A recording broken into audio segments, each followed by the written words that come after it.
It is Valentine's Day. I know you have probably heard that way too many times today. There are, of course, all the little rituals around this holiday, right? Like the cards, the chocolates, the overpriced flowers, the way overpriced dinner for two.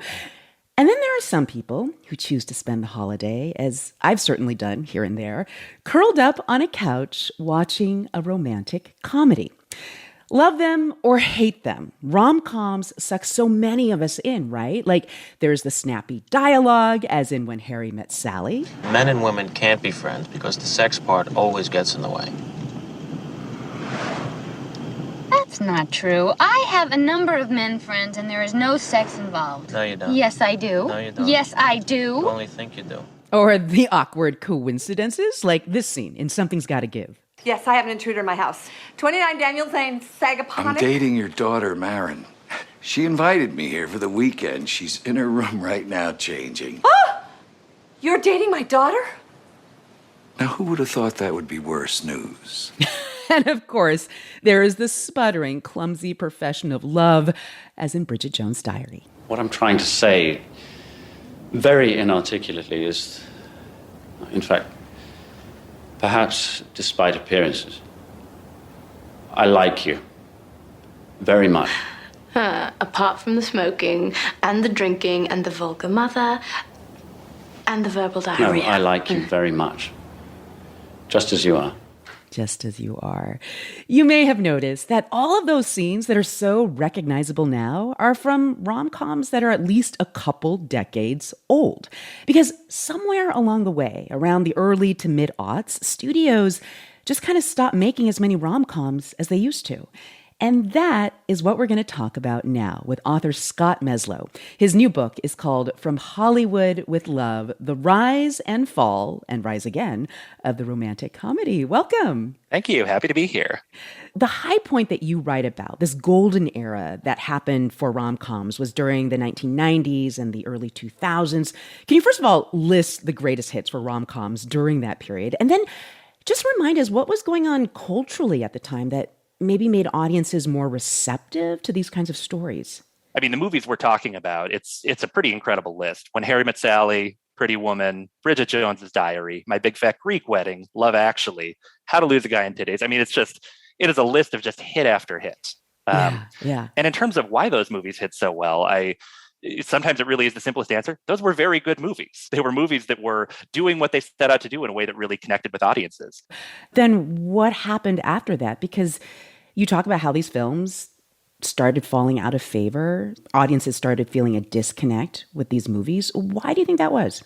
I think from the audience side, rom-coms got a little more contrived. It's kind of what happens across the board in Hollywood.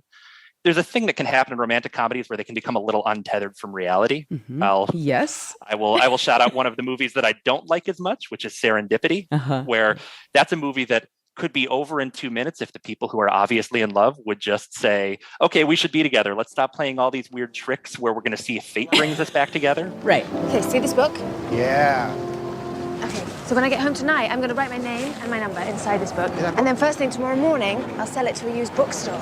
This is just wrong. You don't just have the most incredible night of your life with a perfect stranger and then leave it all to chance, do you?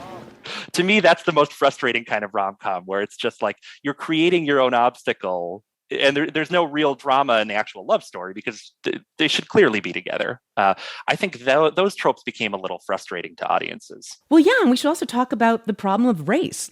Growing up, like every rom-com heroine I could think of was either white or J-Lo, basically. Can you just talk about that piece of this? Like why this genre, even for Hollywood, which has been long criticized as being white-centered in their stories, why rom-coms especially have been so white-centered? To a degree, it's always just about cowardice. The Meg Ryan movie did well, so who's a Meg Ryan type? And over again, there are plenty of great rom-coms that did not just star white protagonists. They tended to be indies, and they didn't tend to perpetuate more movies of the same kind because Hollywood ultimately is a risk-averse business. But it's the detriment of the movies that were made, and it's the detriment of the audiences that would have enjoyed them. And yet, J-Lo, she's an example of an actor who's not white that did make some headway into the rom-com genre. I mean, she's had a number of rom-coms under her belt at this point. Why do you think she was able to make a crack into this genre? I cover J-Lo a lot in the book, and she's a really fascinating example because the simple answer is she just loved romantic comedies and really wanted to make them. And no one was encouraging her to be making romantic comedies. She just wanted to. The Wedding Planner, the director of that, talked about how he didn't think that she would be a rom-com lead. She hadn't done one before. And then Made in Manhattan, I mean, that's a movie that was turned down by a lot of the white actresses that would have come up. Sandra Bullock turned it down.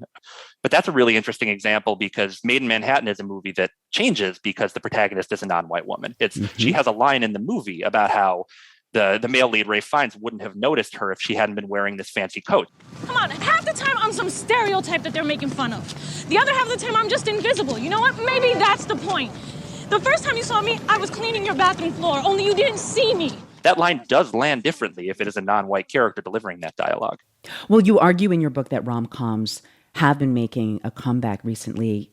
How are you seeing this new generation of rom-coms adapt to some of the critiques that we're talking about? Like, how are you seeing studios tweak the rom-com formula to be more inclusive? You can at least see an openness to more diverse kinds of love stories, and the people who are making those love stories tend to be more diverse. Crazy Rich Asians is obviously the big studio rom-com success story of the past few years. And that's a movie that's really interesting because it was really at the nexus point between the old and the new.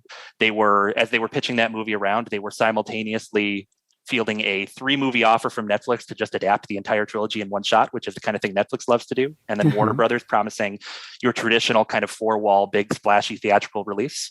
And that was the decision they had to make. And the creative team behind that movie very much said, we want to see this movie in theaters. We want people to come see a movie about Asian protagonists, a rom-com, across the world in movie theaters. We don't want them streaming it at home. And it's a bigger statement to have it there.